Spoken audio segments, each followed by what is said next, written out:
Left-handed pitcher Jim Abbott is probably the most celebrated athlete with a major disability of his era. Born with a deformed right arm, Abbott was already a national hero before signing a professional contract with the California Angels in 1988. As a sophomore pitcher for the University of Michigan in 1987, he was named the best amateur athlete and the top amateur baseball player in the nation, and became the first U.S. pitcher to beat the Cuban national team in Cuba in 25 years. As a junior, he garnered a gold medal as a member of the 1988 U.S. Olympic baseball team, crowning his amateur career by beating Japan in the final game in Seoul, South Korea. In his first season of professional baseball, he won a spot in the starting rotation of a pennant contending Angels without an inning in minor league seasoning and established himself as a top-flight major league pitcher. Abbott's right arm ends about where his wrist should be. He doesn't have a right hand, just a loose flap of skin at the end of his underdeveloped arm. Otherwise, he was a strapping 6'3", 200-pounder in his prime whose physique could have served as a model for the ideal baseball player. Abbott, who retired in 1999, pitched with a right-hander's fielder's glove perched pocket down over the end of his stubbed right arm. At the conclusion of his delivery, he would deftly slip his left hand into the glove and be ready to field the ball. After catching the ball, he would cradle the glove against his chest in the crook of his right arm and extract the ball with his left hand, ready to make another throw. Observers invariably marveled at how smoothly and efficiently he could catch and throw the ball with one hand. Jim Abbott's parents were still teenagers when he was born in Flint, Michigan on September 19, 1967. Having a child at such a young age was difficult enough, especially a child with a disability. But Mike and Kathy Abbott resolved to make their son's life as normal as possible.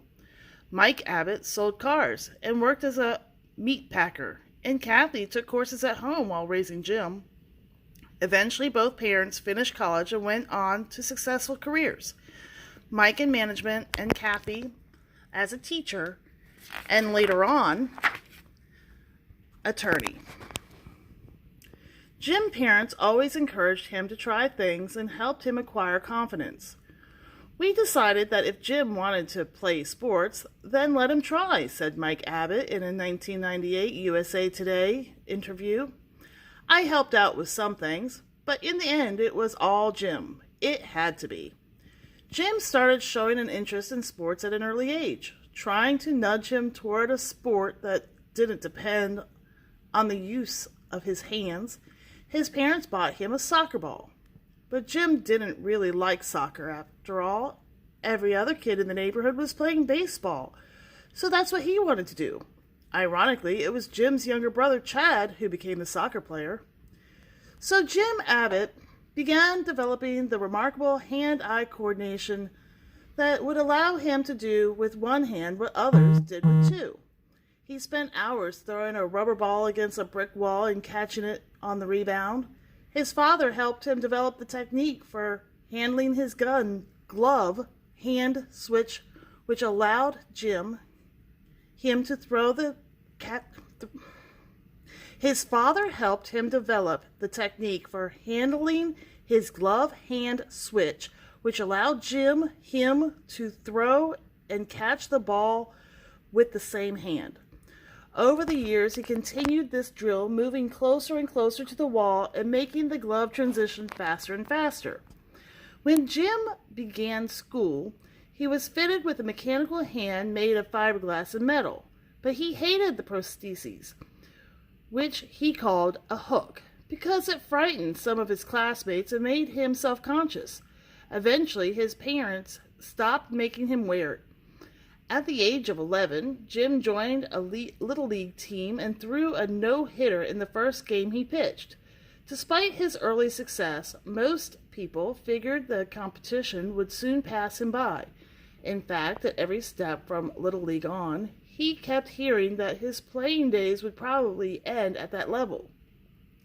But at each new level, Jim proved his doubters wrong.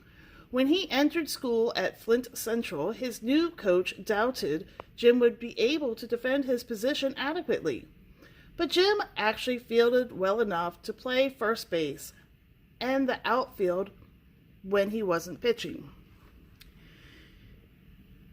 Even his hitting was exceptional. Jim batted from the left side, wrapping his left hand around the bat and the stub of his right arm.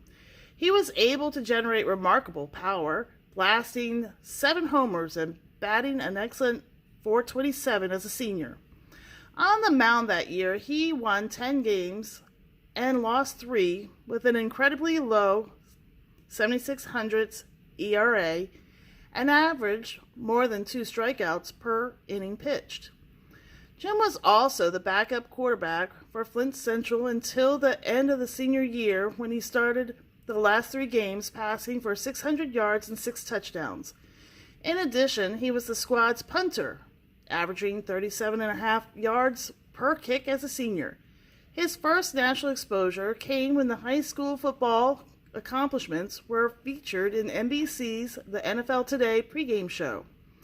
Abbott was drafted by the Toronto Blue Jays out of high school in the 36th and last round of the draft, but turned down their $50,000 bonus offer to attend a nearby University of Michigan.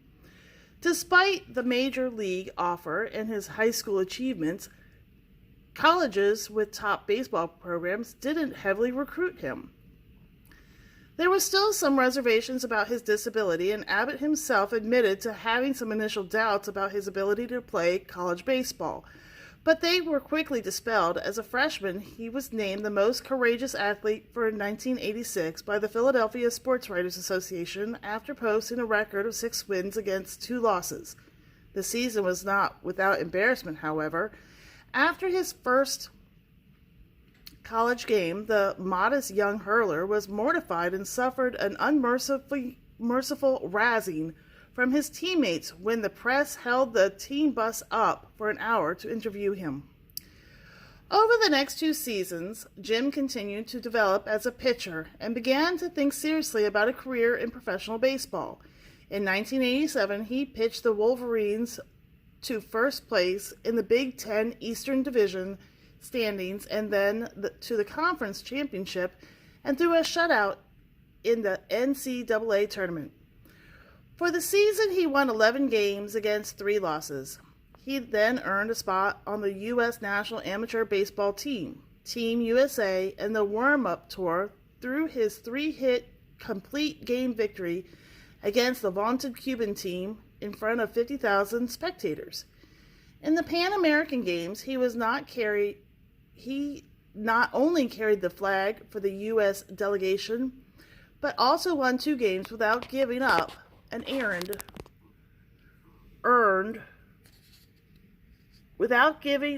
earned run as Team USA captured the silver medal. For the year, his efforts earned him the Sullivan Award, being chosen over hurdler Greg Foster and baseball star David Robinson as the outstanding amateur athlete in the country.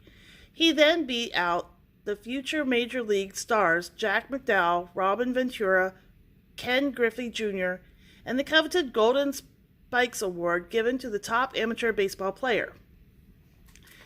Abbott had another fine season at Michigan in 1988, becoming the first baseball player to ever be named Big Ten Conference Player of the Year.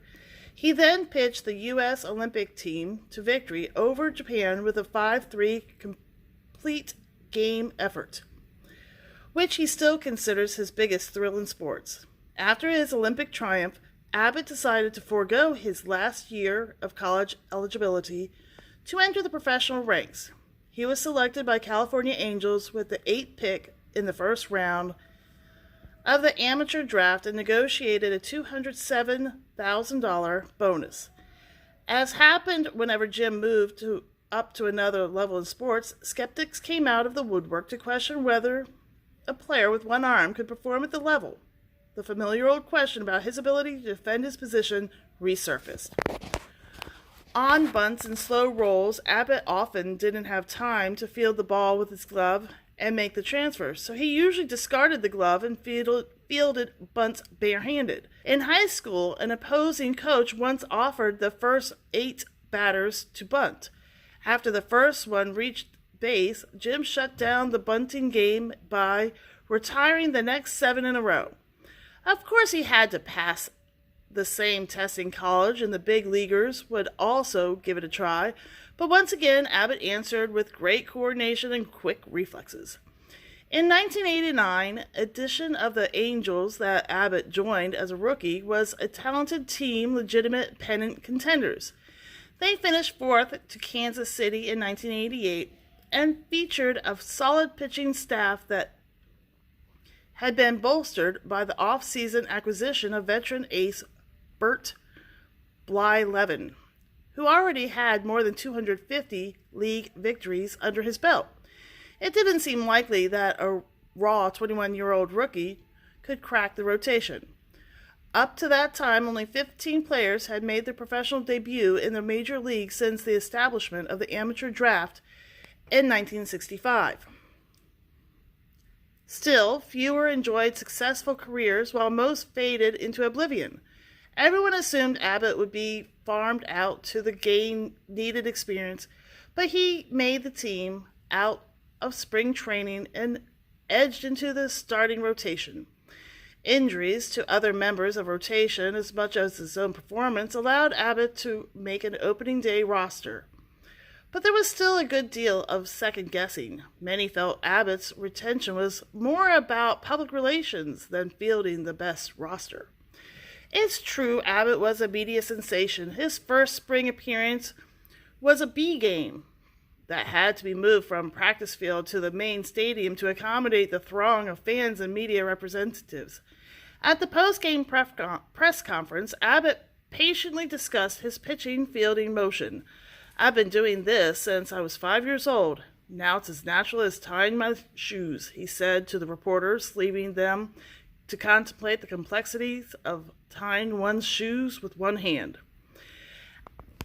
As the beginning of every new phase in his career, Abbott's first regular season start was a major event. Media, including 4 television crews from Japan, converging on the Anaheim Stadium in full force for the grand debut. Jim lasted less than 5 innings and racked up his first major league loss, but to a standing ovation from the crowd, Baseball America ranked his debut second only to Jackie Robinson's breaking of the color barrier in terms of historical significance. After another defeat, Abbott beat the Baltimore Orioles in his third start and settled down to pitch good baseball the rest of the season. He ended the year with 12 wins against the same number of losses. The dozen victories were the most major league wins by a pitcher in the first professional season since long-forgotten Ernie Wingard won 13 in 1924 for the old St. Louis Browns before fading into obscurity. The Angels finished the 1989 season in third place, and Abbott was voted the club's Rookie of the Year. He was also named Most Inspirational Player by the Anaheim chapter of the Baseball Writers Association of America. Abbott's deft handling of the constant public pressure may have been his most impressive accomplishment. However, handsome and articulate, he was interviewed countless times by the major networks and publications. He turned down repeated book offers and received tons of mail, including a personal telegram from Nolan Ryan before his first start. Hall of Famers Ernie Banks and Bobby Doerr asked for his autograph, and 363-game winner Warren Spahn called him his hero. Jim studied communications in college and was better prepared than most 21-year-old rookies to handle the crush. His maturity and cooperation with the press and the public won him a legion of loyal supporters, and he naturally became an inspirational role model for kids with all kinds of disabilities.